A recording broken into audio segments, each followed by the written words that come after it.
Chapter 114. When the order to retreat was given, Luo Hua said, "A leader in the field is independent and need not obey even the command of his prince." Zhang Yi said, "The country begins to resent these many years of war. Rather take the occasion of the victory you have just won to return and pacify the people." "It is good," said Zhang Wei. A systematic and orderly retirement began. The army of Wei laughed to forego an opportunity followed, but the absence of the least confusion gave them no chance. As he saw his enemy disappearing in perfect order, Deng Ai sighed. Zhang Wei is a worthy inheritor of the warlike methods of Zhu Liang. Deng Ai did not pursue but returned to his camp on Kishan.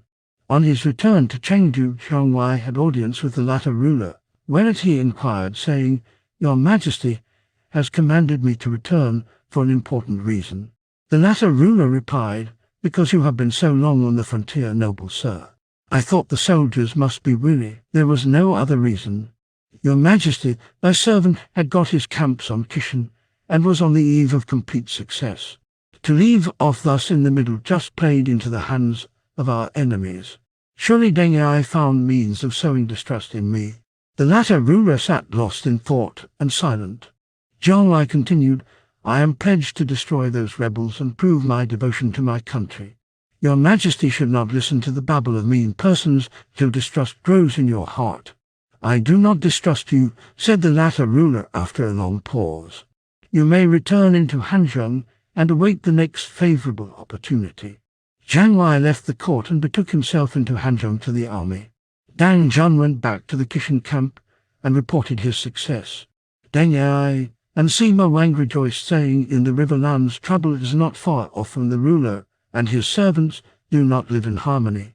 They sent Dang Zhan to Luoyang to tell his own story to Sima Zhao, who also rejoiced, for he ardently desired to subdue Shu. On this matter Sima Zhao consulted Jia Chong, commander of the center guard. "What do you think of an attack upon Shu?" "Not to be considered," said Jia Chong. "The emperor does not trust you, and your departure would be the beginning of trouble for you. Last year, when a yellow dragon was seen in the Ningling well and all the officers were felicitating the emperor upon such a very auspicious occurrence, the emperor said, 'It is not auspicious.' Just the reverse. The dragon symbolizes the ruler. To be neither in heaven nor on earth among the people, but to be in a well is a dark portent and bodes evil." He wrote some verses, and one stanza undoubtedly points to you, my lord. It reads, "The dragon like a prisoner is, no longer leaps he in the abyss. He soars not to the Milky Way, nor can he in the meadows play, but coiled within a dismal well, with slimy creatures he must dwell. Must close his jaws, his claws retract. Alas, quite like myself in fact." The recital of the poem annoyed Sima Zhao. "This fellow is very like Cao Fan, and if I do not remove him he will hurt me," said he. "I will see to it for you," said Jia Chong. In the 5th year of Sweet Du, in Y calendar AD 261, during the 4th month, in summer, Sima Zhao had the effrontery to go to court armed. However, the ruler of Y received him with exaggerated courtesy. The courtiers said the services of the regent marshal are so magnificent and his virtue so high that he should be rewarded with the title Duke of Jin and the 9 dignities. Cao Mao hung his head and kept silent, and Sima Zhao himself said discontentedly, "My father and my brother have all given great services to Y, and yet I deserves not being a mere Duke of Jin. Should I dare not do what you requested?"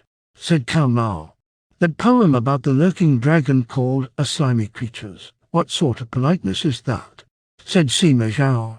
The ruler of Y had nothing to say, and the haughty minister left the chamber, smiling cruelly. Cao Mao retired, taking with him Minister Wang Jing, adviser Wang Shen, and general of the cavalry Wang Yi, and they went to a privy chamber to consult. Cao Mao was very sad. He said, "There is no doubt that Sima Zhao intends to usurp the throne, everybody knows that. But I will not sit there impatiently awaiting the indignity of being pushed off. Cannot you gentlemen help me to kill him?" "He may not be slain," said Wang Jing. "That will not do. In the old state of Lu, King Zhao could not bear with the Jai family, and ran away, thus losing his country. But this Sima Zhao and his family have been in power very long and have innumerable supporters, many of whom are quite independent of any act of his, whether loyal or disloyal. They support him under any conditions. Your Majesty's guards are few and weak and incapable, not the ones for any desperate effort. It would be most lamentable if your Majesty could not bear this trial. The correct course is to wait and not act hastily. If I can bear this, what cannot I bear? Said Cao Mao. But I will do something, and if I die, what matters? He went into the private apartments and spoke to the Empress Dowager, Wang Shen, Wang Jing, and Wang Yi sat outside talking. This matter is coming to a head, and unless we want to be put to death and all our loved ones with us, we had better go and warn Sima Zhao, said Wang Shen. This advice angered Wang Jing, and he said, the prince's sorrow is the minister's shame, and a shamed minister dies. Dare you contemplate treachery? Wang Jing would have nothing to do with this visit to Sima Zhao, but the other two went to the Prime Minister's palace to betray their prince. Shortly after, Cao Mao appeared, called the officer of the guard, Jiao Bo, and bade him muster his force, as many as he could. Jiao Bo got together about 300, and this little force marched out to the beating of a drum as escort to a small carriage, in which sat the ruler of Wei gripping his sword. They proceeded south. Wang Jing stepped to the front and prayed Cao Mao to stay his steps and not go. To go against Sima Zhao with such a force is driving the sheep into the tiger's jaws. To die such a death is a vain sacrifice. Not that I want to live, but this can do nothing, said Wang Jing. Do not hinder me. I have made up my mind, replied the ruler of Wei, heading toward the Dragon Gate. Presently Jia Chan came in sight. He was armed and mounted on a fine horse. Beside him rode two generals, Cheng Zhu and Cheng Jai, and behind him followed a body of mail-clad guards, who shouted one to another as they rode. Then Cao Mao held up his sword and cried, I am the son of God. Who are you, thus breaking into the forbidden city? Are you come to murder your lawful ruler? The soldiers suddenly stopped, for they were palace guards. Then Jia Chang shouted to Cheng Jai, saying, What did Duke Sima Zhao train you for, if not for this day's walk? Cheng Jai took his halberd and turned to Jia Chang, saying, Death or capture. Duke Sima Zhao said the man had to die, replied Jia Chang. Cheng Jai rushed toward the carriage. Fool! How dare you? Cried the ruler of Wei. But the shout was cut short by a thrust from the halberd full in the breast. Another thrust, and the point came out at the back, so that Cao Mao lay there dead beside his carriage. Jiao Bo, coming up to strike a blow in defense, was also slain, and the little escort scattered. Wang Jing, who had followed, upbraided Jia Chang, shouting, Rebel and traitor! How dare you kill the emperor? Jia Chang got angry and bade his lictors arrest Wang Jing and stop his tongue. When they told Sima Zhao, he went into the palace, but the emperor was dead. He assumed an air of being greatly shocked and beat his head against the carriage, weeping and lamenting the while. He sent to tell all the officials of high rank. When Imperial Guardian Sima Fu saw the dead body of the emperor, he threw himself beside it, his head resting thereon, and wept, saying, It is my fault that they slew your Majesty. Sima Fu had a coffin brought, and the remains were laid therein and borne to the West Hall. Therein Sima Zhao entered and summoned the chief officers to a council. They came, all but Minister Chen Tai. Sima Zhao noticed his absence and sent the chair of the Secretariat, Zun Yi, his uncle, to call him. Chen Tai wept aloud, saying, Gossips often class me and my uncle together. Yet today is my uncle less virtuous than I. However, Chen Tai obeyed the summons and came dressed in the coarse white cloth of mourning, and prostrated himself before the bier. Sima Zhao feigned to be grieved also. How can this day's work be judged? Said Sima Zhao. If only Jia Chang be put to death, that will only be a slight atonement to satisfy the empire, replied Chen Tai. Sima Zhao was silent and thought long before he spoke. Then he said, How about a little less severe? That it is only the beginning. I know not other punishments less severe. Cheng Jai is the ungodly rebel and actual criminal. He should suffer the death of shame, and his family too, said Sima Zhao. Thereupon Cheng Jai broke out into abuse of Sima Zhao and reviled him, saying, It was not my crime, it was Jia Chang who passed on your own orders. Sima Zhao bade them cut out his tongue and put him to death. They did so, and Cheng Jai and his brother Cheng Zhu were both put to death in the marketplace, and their families were exterminated.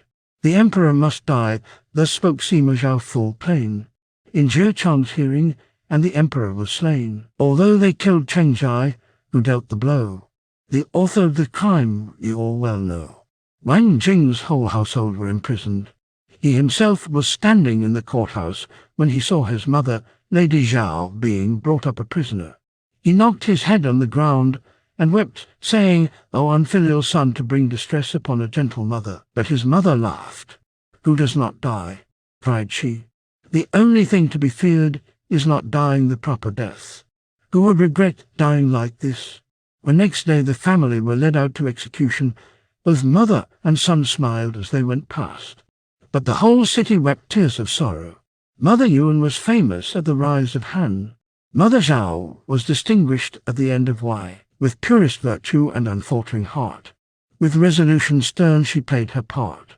Her fortitude was great as Taishan mountains. Her life but as the floating down did count. Like mother like son, their fame never will die. So long as shall endure the earth and sky. Imperial guardian Sima Fu proposed that the body of the late emperor should receive a royal funeral, and Sima Zhao consented. Jie Chang and those of his party urged Sima Zhao to assume the throne and replace Wei, but he refused.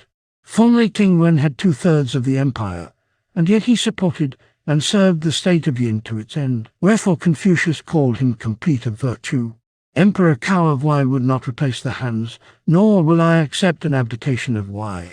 Those who heard this felt that in these words was an implication that he intended to place his own son Sima Yan on the throne, and they ceased to urge him to act.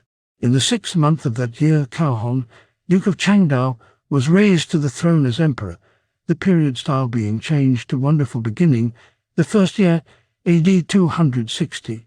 Cao Hong was a son of Cao Yu, Prince of Yan, and a great-grandson of Cao Cao. Sima Zhao was made Prime Minister, Duke of Jin. Beside, he received gifts of 100,000 gold coins and 10,000 rolls of silk. All the officers were promoted or received honors. When these doings in Wei were told in Shu, Jiang Wei seized upon them as pretext for another war to punish Wei for the deposition of its ruler. So letters were written calling upon Wu to help, and a memorial was sent to the throne. The army raised was 150,000, and there were many carts with boxes made to fit them. Liao Hua and Zhang Yi were the leaders of the van. Liao Hua was to march to the Ziwu Valley, and Zhang Yi to the Luo Valley, while Jiang Wei took the Zai Valley Road. They marched at the same time and hastened toward Kishan. Deng Ai was still on the Kishan Mountains training the Wei soldiers when he heard that the Shu armies were once more on the warpath. He called his officers together, and adviser Wang Guan said, "I have a plan to propose, but I will not tell it openly. However, I have written it down for your consideration." Deng Ai took the envelope, opened, and read it. "Though excellent, I fear it is not enough to beguile the leader of Shu," said Deng Ai, as he finished reading. "I am willing to stake my life on it," said Wang Guan, "and I will lead the way. Since you have such confidence, you may try. You ought certainly to succeed." So 5,000 troops were put under the leadership of Wang Guan, and they set out for the Zai Valley, where they fell in with the scouts of Jiang Wei's force. Seeing these, their leader Wang Guan shouted, "We are deserters. Tell your leader." So the scouts told Jiang Wei, who replied, "Hold up the soldiers, letting their leader only come to me." Wang Guan went forward and kneeled before Jiang Wei, saying, "I am a nephew of Wang Jing, and I hate Sima Zhao for what he has done to the emperor and my family, and I wish to join you and my 5,000 soldiers with me. I also desire to be sent against the rebel army that I may avenge my uncle."